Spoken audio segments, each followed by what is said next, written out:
Hi எல்லோருக்கும் வணக்கம். Bigg Boss season 8 Tamil. So இந்த வீடியோவில் நம்ம டால் டாஸ்க் 2.0 வந்து மாறுதுங்க. ஸோ அதில் ஒரு அன்சீன் ப்ரோமோ வந்து ரிலீஸ் ஆகிருக்கு. அதை பார்த்தீங்கன்னா விஷாலுக்கு வந்து சட்டையெல்லாம் கிழிச்சு விட்டாங்க. அவன் சட்டையை எடுத்து இப்படி கட்டிட்டுலாம் வந்து பண்ணிட்டு இருக்கான். அந்த அளவுக்கு வந்து பயங்கர டெரராக வந்து இந்த டால் டாஸ்க் வந்து விளையாண்டுருக்காங்க அப்படிங்கிறது பார்க்க முடியுது.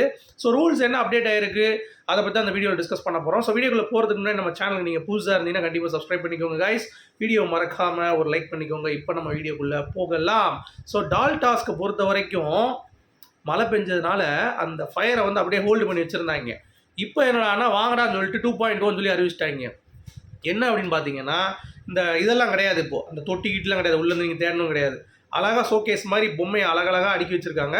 அந்த பொம்மையை வந்து நீங்கள் போய் எடுக்கிறப்ப அந்த இடத்துல போய் உங்கள் பொம்மையை எடுத்துகிட்டு ஓடி போய் வைக்கணும். அதாவது உங்கள் பொம்மையை நீங்கள் எடுக்கக்கூடாது. இப்போ நீங்கள் தான் வந்து இப்போ நான் விஜித்தோடைய பொம்மை அங்கே இருந்துச்சுன்னா எடுக்கக்கூடாது. வேறு யாராவது வச்சு அந்த இடத்துல வந்து நீங்கள் பொம்மையை வச்சு வந்துக்கலாம். இதில் என்னென்னா டால் ஹவுஸ்க்கு போகிற வழியில் நம்ம என்ன பண்ணணும், முந்தி அப்படி கிடையாது. எடுத்துகிட்டு போய் வைக்கலாம், அவ்வளோதான். ஹோல்டு பண்ணிக்கலாம், பிடுங்கக்கூடாது அப்படின்ற ஒரு ரூல்ஸ் இருந்துச்சு. கரெக்டாக அப்படி இருந்து நிறைய பேர் போனோட்டம் பிடுங்கினாங்க. இப்போ ஜாக்லின்லாம் பிடுங்கினாங்க. இப்போ ஜாக்லின் பண்ணது வந்து ஃபஸ்ட் இதில் பண்ணாங்களோ அதை வந்து பண்ணிக்கலாம். இப்போ யாராவது வெளியே நின்றுட்டு இருந்தான்னு வச்சுக்கோ, அதை எடுத்துகிட்டு போய் நம்ம டால் ஹவுஸ்க்கு வைக்கலாம். இப்போது அன்சிதாவும் பவித்ராவும் வெளியே நிற்கிது பொம்மை, சரியா? அன்சிதாவுக்கு ஆதரவாக அன்சிதா பொம்மையை பிடுங்கி போய் வைக்கலாம். அதே மாதிரி இவங்க ஆதரவாளர்கள், அதாவது யார் அவங்க போய் இன்னொருத்தவங்க இருப்பாங்களோ அவங்கள போய் நீங்கள் வந்து கொடுத்து வைக்க சொல்லணும், அவ்வளோதான். நான் வந்து அன்சிதானா இன்னொருத்தி பவித்ரான்னு வச்சுக்கோ, அந்த இதை நீங்கள் வந்து கொடுத்து ஓடி போய் நீங்கள் வச்சுக்கலாம். யாருனாலும் போய் வைக்கலாம். அதை நீங்கள் உள்ளே போய் வைக்கிறவங்க யாருனாலும் நீங்கள் வந்து வைக்கலாம் அப்படிங்கிறது ரூல் ஒன்றுட்டான். இப்போ நான் ஒரு டாலை வச்சிட்டேன், உள்ள இன்னும் 2 டால் இருக்குது. அப்படிங்கிறப்ப நான் எல்லாம் சேர்ந்து ஒருத்தனை அட்டாக் பண்ணி அந்த டாலை எடுத்துகிட்டு போய் நீங்கள் வைக்கலாம், அவ்வளோதான். போகிற வழியிலேயே பிடுங்கலாம். இந்த மாதிரி ரொம்ப பிசிக்கலாக வந்து பார்த்தீங்கன்னா மாற்றிட்டாங்க. உதாரணத்துக்கு இந்த ப்ரொமோவில் பார்க்கும்போது தர்ஷிகாவுடைய டாலை மறந்துடுறாங்க. உள்ளே எல்லாம் போய் வச்சோடனே தர்ஷிகா டால் வந்து கீழே நிற்கிது, அப்படியே கை தட்டுறாங்க. அடுத்து அன்சிதா அதை ஸ்ட்ரைட்டாக போய் நம்ம அருண் போய் வைக்கிறார், அன்சிதா அப்படின்னு சொல்லிட்டு வைக்கிறார். அந்த மாதிரிலாம் வந்து பரபரன்னு இருக்குது. அடுத்து கடைசியாக விஷால் கிட்ட ஏதோ பிடுங்குறாங்க. எல்லாம் சேர்ந்து பிடுங்குறப்போ வந்து பார்த்தீங்கன்னா சும்மா வெறி கொண்டு பிடுங்குறாங்க. விஷால் சட்டையை டர்றன்னு கிழிச்சிடுறாங்க. ஸோ கிழிச்சு அங்கிட்டு இங்கிட்டு வந்து துண்டை காணும் துணியை காணும் அந்த மாதிரி வந்து பார்த்தீங்கன்னா ஒரு ஃபயர் வந்து இந்த டாஸ்கில் இருக்குது அப்படிங்கிறது பார்க்க முடியுது. ஸோ வேறு லெவல். இதைத்தான் நான் எக்ஸ்பெக்ட் பண்ணிகிட்டு இருந்தேன். ஸோ இந்த ப்ரோமோ பார்த்தீங்கனாலே உங்களுக்கு தெரியும், அன்சீனில் ஹாட் ஸ்டாரில் இருக்குது. ஸோ பார்த்தீங்கனாலே உங்களுக்கு தெரியும்.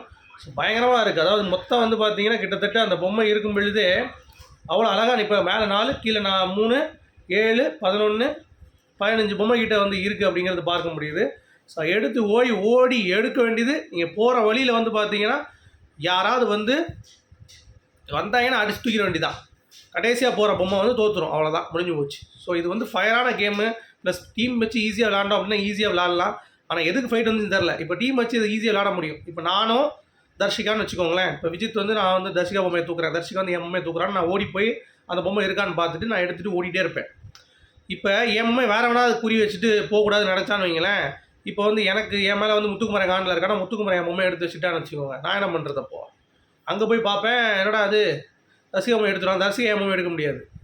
அப்போ என்ன பண்ணணும், எவன் எடுத்தான்னு பார்த்துட்டு அவன் பொம்மையை நீங்கள் கையில் எடுத்து வச்சுக்கணும்.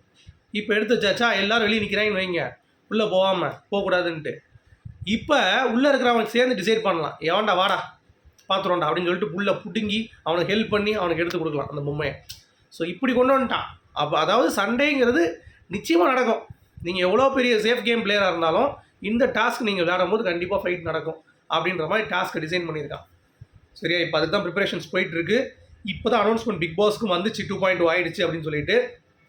ஸோ வேறு லெவலில் ப்ரோமோஸ் வந்து இருக்குது, பார்க்குற முடியுது. ஸோ இனிமேலேருந்து இந்த பிக் பாஸ் இன்னைக்கு நைட்லேருந்து கொஞ்சம் சூடு பிடிக்கும்னு நினைக்கிறேன். ஸோ வெயிட் பண்ணி பார்க்கலாம். உங்களுடைய கருத்து சொல்லுங்கள். மீண்டும் சந்திப்போம். Good bye.